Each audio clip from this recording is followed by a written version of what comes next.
So we just got our donor gun in. This is an Avalon VFC PDW model. Now this one has a few mods done to it. It obviously has that fake can on there. It does have the extended battery compartment, which I believe does come with it. Overall build quality is really nice. There's a few things I really want to change on it though, and we're definitely going to be changing some things on it. Now just some stats for the baseline. This is doing about 300 FPS with a .32, which is right in my wheelhouse. That's where it needs to be when it's finished. It does have a gate Aster inside of it, which is actually pretty decent. The Titan's probably a little more advanced, but the Aster works just fine in my opinion. One thing to note, this is a pretty slow rate of fire. It's only about 18 RPS over the chronograph. Not very fast, not very impressive. We're going to try and double that. Now the person that was selling it said it was professionally shimmed, and I do believe that. It's actually running very smooth, very quiet, super cool build. I'm kind of excited to start digging into it and see what we got.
One side note, when you take the selector off, there's going to be a little tiny spring in there and a little tiny ball sitting there. So you want to make sure not to lose those parts.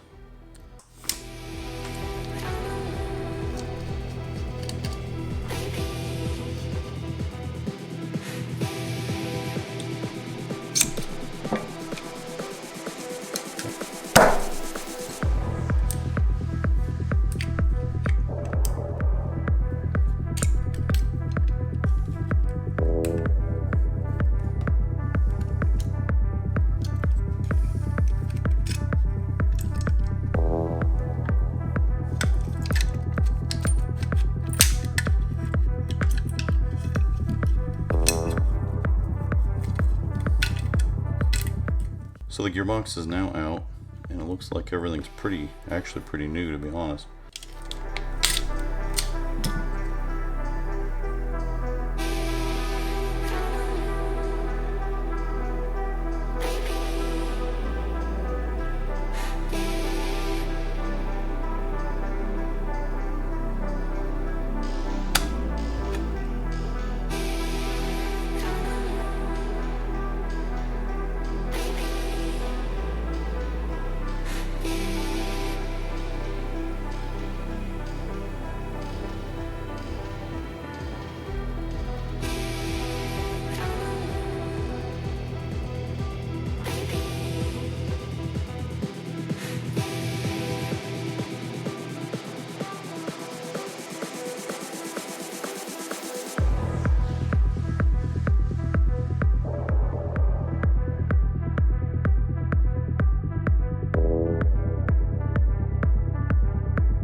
So there you have it. We tore it all apart.